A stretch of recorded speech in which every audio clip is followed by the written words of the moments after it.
Ah là là, mais quelle intro! Mais quelle intro! J'en tremble encore des genoux. Bonjour, j'espère que vous allez bien. Bienvenue sur ma chaîne YouTube PP World dans les beaux locaux ici du stream.fr pour le test d'un film sur Blu-ray Disc Ultra HD 4K. Attention, pas n'importe quel test, car pas n'importe quel film. Le film, c'est Joker, avec Joaquin Phoenix et Robert De Niro. Bien sûr, comme toujours dans ces tests, dans cette vidéo, je vais vous dire comment le film a été tourné. C'est quoi? Est-ce qu'on a pris des pellicules? Est-ce que c'est tourné en numérique? Comment est-ce que ça a été fait? Vous allez tout savoir. Et après, je vais vous dire ce qu'il y a sur le Blu-ray Disc Ultra HD 4K vendu en Europe. Ça sera intéressant, vous verrez, je pense que vous serez assez contents, comme le Joker.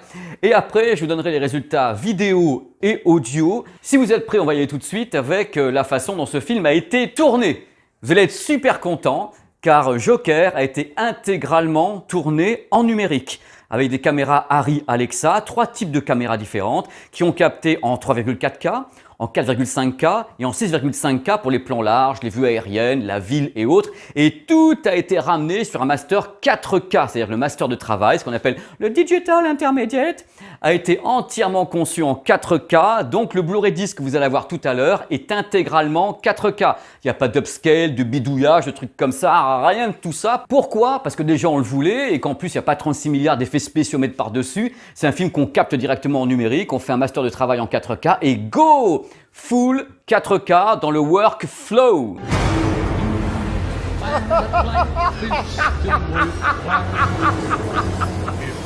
What's so funny? Freak? Concernant le format, vous qui passez beaucoup de temps comme moi quelquefois à crier sur le fait qu'il y a des barres noires et autres, victoire les enfants, victoire en plus. Le film a été présenté en salle en 1,85/1, c'est-à-dire que tout à l'heure en 16:9, si tout va bien, vous aurez de toutes petites barres noires comme ça, rikiki, des petits trucs où vous crierez pas, vous verrez, ça sera beau.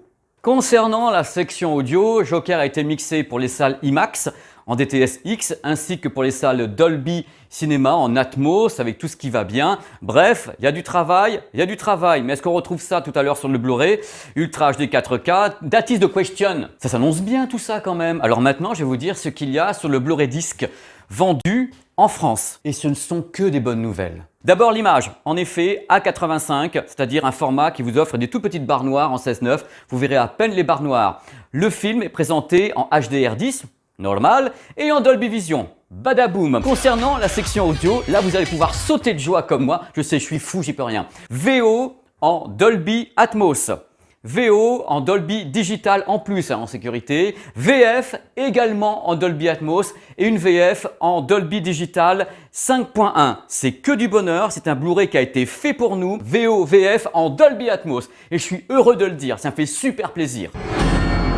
Arrive maintenant le moment tant attendu des résultats audio et vidéo de ce Blu-ray Disc. Alors pour que vous sachiez, je visionne toujours tous les films sur Blu-ray 2 fois. Une première fois en vidéoprojection.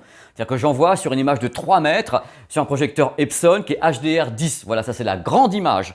Mais le projecteur n'est pas Dolby Vision. Donc je regarde une deuxième fois le film sur un téléviseur OLED. Là c'est un Panasonic justement, le GZ2000, 65 pouces. Et je regarde le film une deuxième fois donc pour une confirmation de ce que j'ai vu en grand. Voilà, comme ça j'ai deux expériences.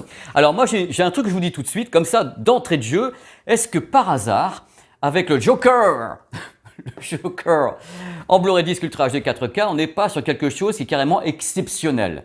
Je dis bien exceptionnel. Pas uniquement parce que tout le travail a été fait en 4K en amont, qui permet d'avoir donc un Blu-ray Disc qui serait presque techniquement irréprochable, mais là, ce que moi j'ai ressenti pour une des premières fois depuis que je regarde des Blu-ray Disc Ultra HD, c'est que j'étais tout simplement dans la salle de cinéma. Je vous explique pourquoi. J'ai vu ce film 2 fois. Je l'ai vu une fois aux États-Unis dans une salle Dolby Cinema et une fois en France dans une salle Dolby Cinema également. Moi, je l'ai vu 2 fois. J'avais pris des notes pendant que j'étais là dans ma petite salle de cinéma. Et voilà, l'image est comme ça, le contraste est comme ça, la définition est comme ça, il y a un petit peu de grain ici, la colorimétrie est comme ça. Et figurez-vous qu'en regardant ce Blu-ray Disc, j'ai trouvé exactement la même chose que j'ai vu dans la salle de cinéma Dolby Cinema. C'est assez rare pour être souligné tout de même. Les mecs ont fait un travail de folie en mastering pour obtenir ça. Alors le ça, je vais quand même décrire parce que moi je ne peux pas vous parler de quelque chose sans le décrire avec mes mots. D'abord, la présence de l'image, c'est-à-dire la présence et la définition, le piqué, c'est purement exceptionnel. Et on sent bien justement les différents modes de captation. Il y a 3 caméras différentes qui ont capté le film en numérique. Justement, je vais vous dire, dans le piqué de l'image, dans sa présence et la profondeur, on est quelquefois sur une sensation d'image justement qui aurait été captée par Christopher Nolan dans Batman. Vous savez, la sensation IMAX, où on a le détail de toutes les fenêtres sur les buildings et autres. J'ai ressenti ça au moment où j'ai regardé ce Blu-ray disc. Je me dis, mais qu'est-ce qu'ils ont fait les gars quoi. On est allé très très loin sur le piqué et c'est sublime. Ça tombe bien parce qu'il y a des gros plans de visage, notamment sur le final, où on voit carrément tous les détails de la barbe et des rides de Joaquin Phoenix. C'est sublimement retranscrit. Mais le truc qui m'a le plus scotché quand j'ai regardé ce Blu-ray disc, c'est la colorimétrie. Parce que c'est quoi le Joker? C'est vraiment une colorimétrie particulière. On a des scènes qui sont très ambres, très chaudes. La nuit, New York, les appartements, on a en même temps des trucs super éclairés en pleine rue, avec vraiment des couleurs sublimes. Et on a les scènes dans le studio de télé, avec justement le Joker qui a ce costume de toutes les couleurs. Et là, ça passe divinement bien. On a les tons chers, on a le côté ambre, on a le côté intimiste.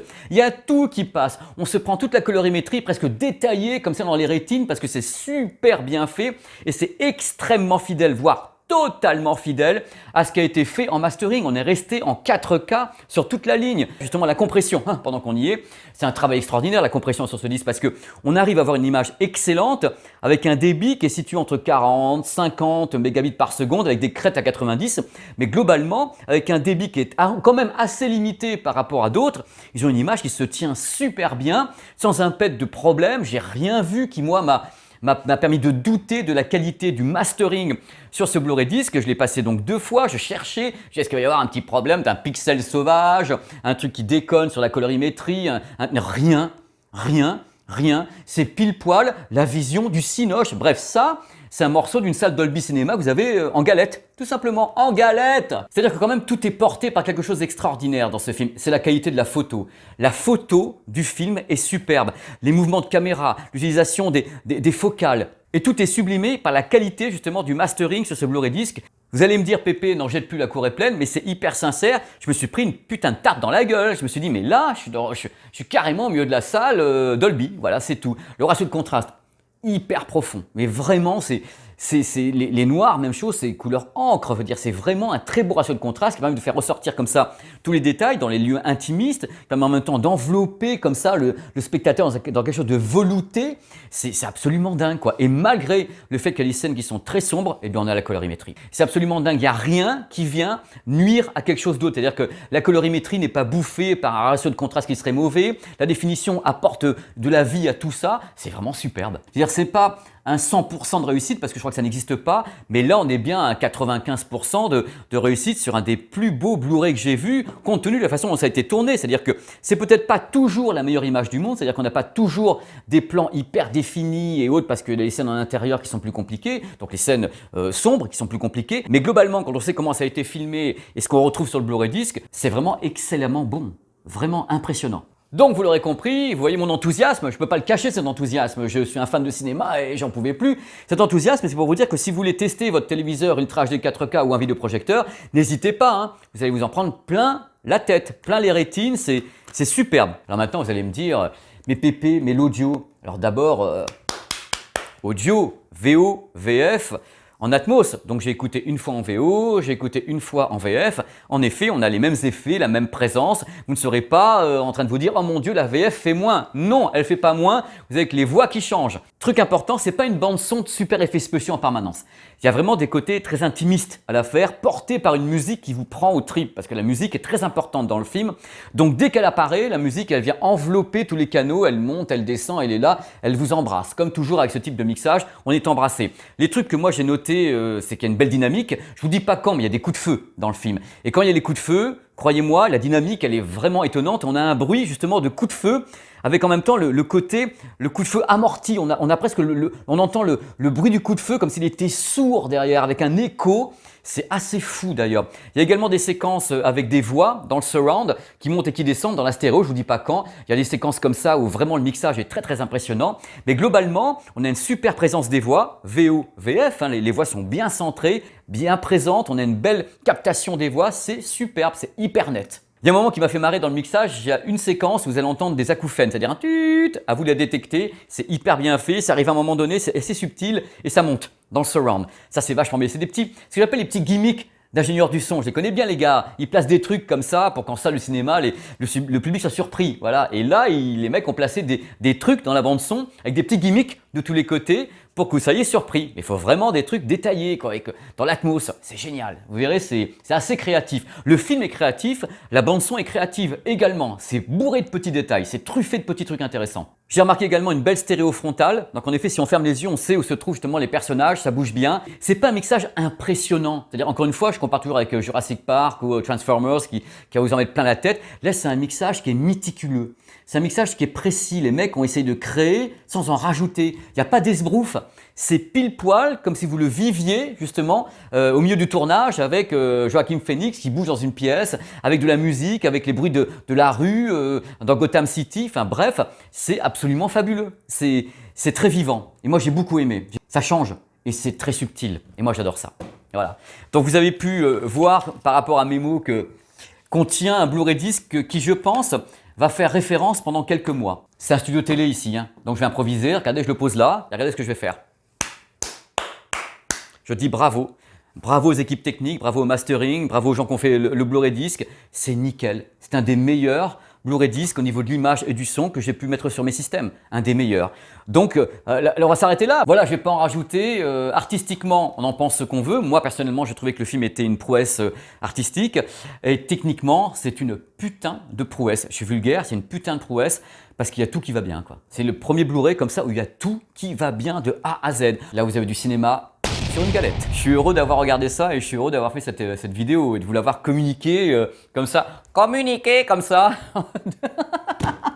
Voilà, n'hésitez pas à vous balader sur la chaîne, il y a plein de trucs à regarder, les vidéos sont j'espère diversifiées. C'est vrai qu'on parle beaucoup de smartphone actuellement parce qu'il y a une grosse actualité autour du smartphone, donc avec Samsung et autres, donc il y aura des vidéos de smartphone évidemment, mais il y aura d'autres trucs, hein. Il y a plein de trucs de prévus autour de la 5G, de l'audio, des casques Marshall anti-bruit, j'ai plein de trucs de prévus, alors patience, vous aurez tôt ou tard quelque chose qui vous plaira encore plus que les autres vidéos qui vous plaisent pas, le mec.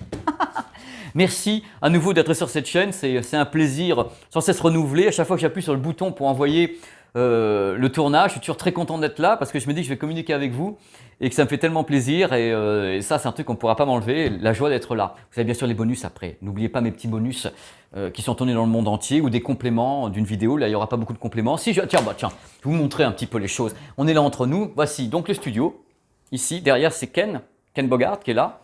Ce studio sert à beaucoup d'émissions sur le stream.fr. Moi, je suis heureux quand je viens travailler ici parce que c'est un beau décor. Regardez un petit peu. Si c'est pas beau derrière, c'est toute la pop culture. Ça tombait très très bien pour faire un truc justement avec le Joker, avec Gotham City, avec toute l'épopée de Batman qui a bercé toute ma jeunesse. Donc, je suis extrêmement heureux. Encore. Voilà. À bientôt. Ciao. Merci. Merci pour tout. Voilà, je vous le dis encore plus proche. Voilà. Merci pour tout. Merci. Ciao. Effets spéciaux, hein. Jump around. Viens chercher ta claque. Regardez. Moi, j'ai chialé hein, quand je l'ai vu.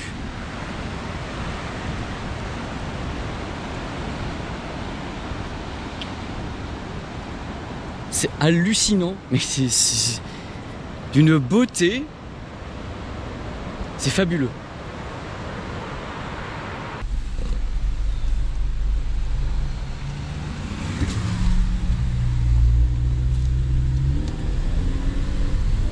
Folie quoi. Tout est magnifique. Tout est magnifique.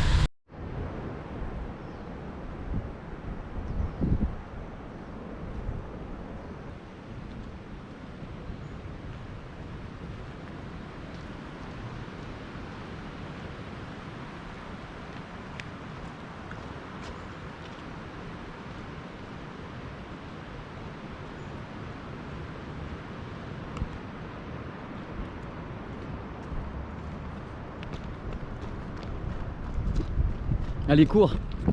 Cours mon gars, cours. Vas-y, fais-toi plaisir. Cours. Oh, la pépé mobile.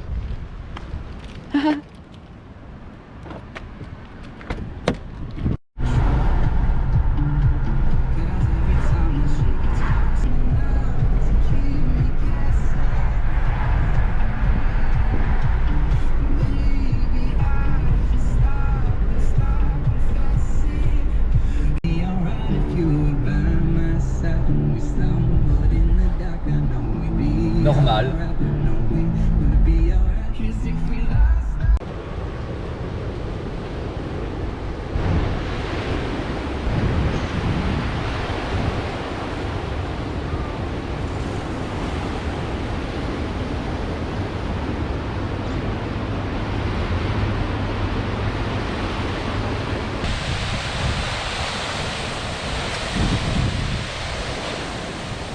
Moi, ce qui me sidère à chaque fois, avec des endroits comme Hawaï, bien la Polynésie française, les Maldives, sont les couleurs. C'est-à-dire que tu commences à faire une prise de vue, là, vous voyez des couleurs particulières avec le soleil et autres. Tu reviens dans 5 minutes, c'est pas les mêmes couleurs, la mer n'a pas la même couleur, c'est juste du délire. Ça change à chaque fois. C'est hallucinant ces endroits. Mais je ne devrais pas dire ça, mais j'avoue que j'ai quand même une préférence pour la Polynésie française, parce que peut-être j'y suis allé 2 ans de suite. J'ai vécu 2 ans en Polynésie, donc j'aime beaucoup Hawaï, mais il y a quelque chose avec certains lagons en Polynésie, que ce soit à Bora ou des trucs comme ça, qui sont tellement lumineux. Même chose aux Maldives, et les Tuamotu m'ont laissé un souvenir impérissable, et je suis très heureux d'être ici. C'est extrêmement beau Hawaï, mais j'arrive pas toujours à retrouver ce truc de ma jeunesse que j'ai vu en Polynésie. Voilà, je suis franc, hein. Woo!